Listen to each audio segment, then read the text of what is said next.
This scene is from a 2001 Japanese horror film directed by Kiyoshi Kurosawa called Yosh- Kairo.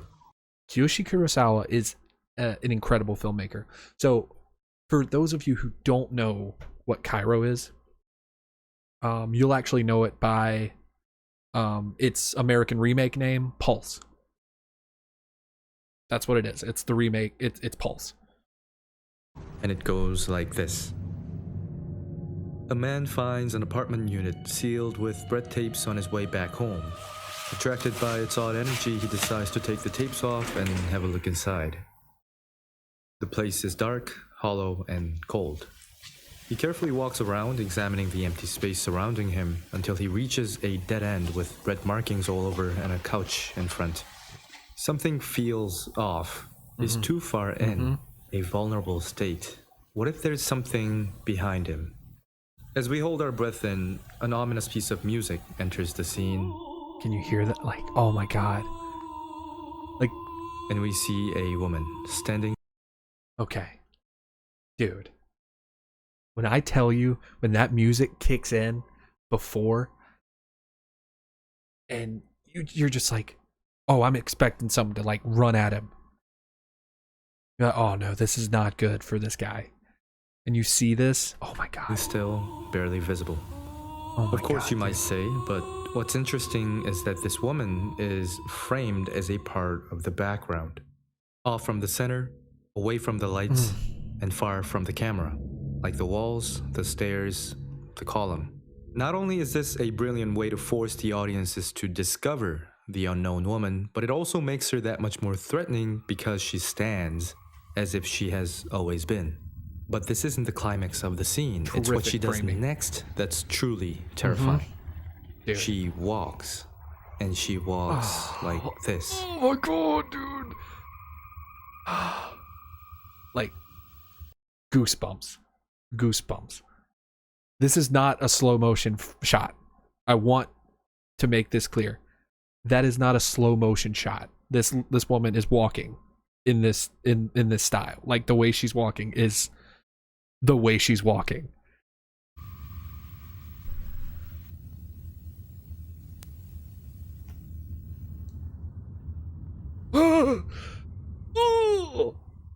Dude. Oh, come on. Now, of course, this scene works better within the context of the film, given that you are invested in the plot leading up to this moment. Of course, I agree with that. Everyone is different, but for me, this was one of the most terrifying scenes of all time. But I agree. Is 100% this so agree. scary? Everything from the framing to the coordination of the ghost movements are all counterintuitive, defying the conventions of a horror movie. There are no jump scares, no jump cuts, and no over-dramatization. It's locked in, quiet, and truthful. It shouldn't scare us, or should it? Many would think that this way of showing a ghost would result in its appearance feeling dull and boring. But understand that being frightened by a loud noise or a sudden appearance is a temporary sense of surprise. So good. Not fear. See, fear it's great. Comes from ambiguity. The My uncertainty of the opponent's motivation, its identity, unsure of our safety, perplexed by its entrance. Take a look at the way she is portrayed on screen. She's not wearing a white gown with long hair. She's not transparent. She doesn't create any statics. She's just a woman in a dress, openly human in her appearance. Where she's different is in her presentation. Now, she could have instantly transported across the room or crawled extremely fast toward the camera, but we've seen that a million times, and more importantly, that would be so inhuman that it would overpower and nullify her human characteristics, taking the tension out of the scene. So what Kurosawa did instead is to expose the audience to the perfect, uncanny valley, that creepiness when we encounter an entity that is almost but not quite human. Like, Uncanny Valley, it's becoming more prevalent today in terms of Uncanny Valley in general because of the rise of like AI and the robotics like having more human lifelike movements and shit.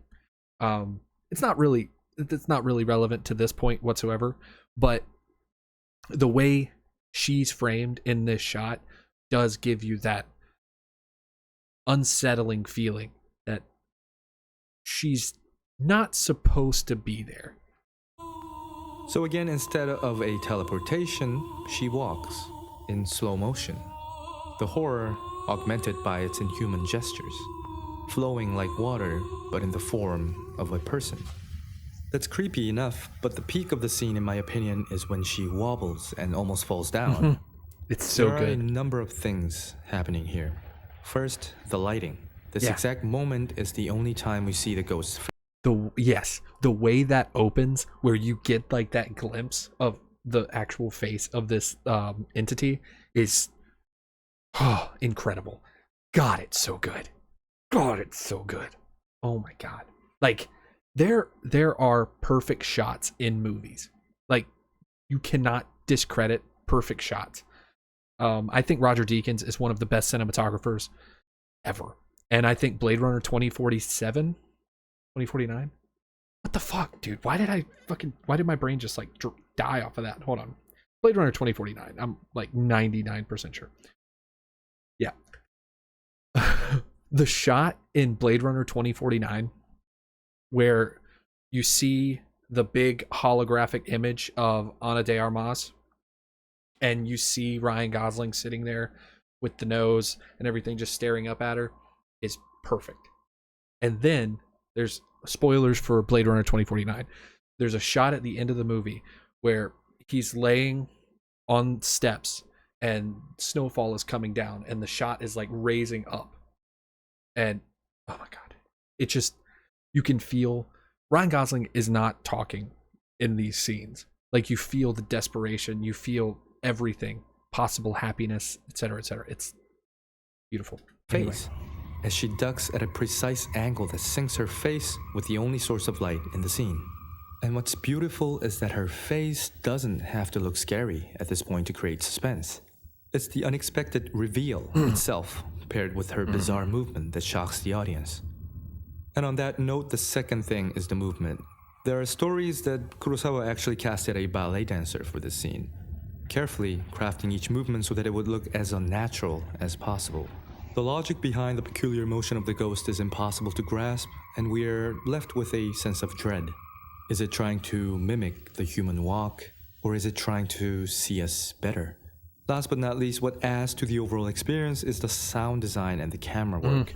The sub-bass sound effect that accompanies the ghostly melodies deafens the environment, demanding us to focus on the figure Feel that in front, rise. almost as if we are in a nightmare, locked in position, like the camera that stays still through the course of the walk, refusing to let the viewers escape the frame. Everything is freed only when the man finally makes a move and anxiously hides behind the couch, but not without the ghost itself being freed, now invisible to the eyes. This time it's the freedom we have that causes panic. We can move, look away, and even scream, Now but you don't know where it we is. don't know where the ghost is. Vulnerability. And therefore we are ready for a jump scare, prepared to forgive the cliche if it means the end to this haunting dream. But the film inhibits any form of a breakout, not from the scene, and certainly not from the fear we face. When we see the ghost's pale hands over the couch, we accept that there is no hope, no running away. It reveals its blank face, the same way it stood, the same way it walked, as the man screams in terror. A ghost.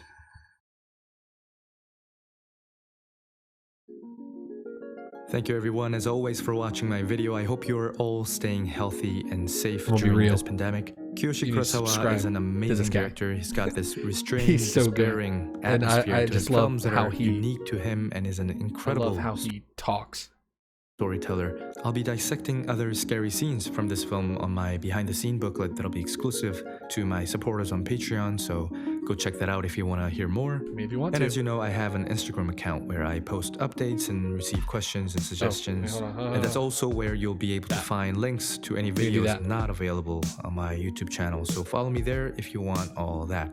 Anyways, thanks again for watching my video, and until next time, that's it for me.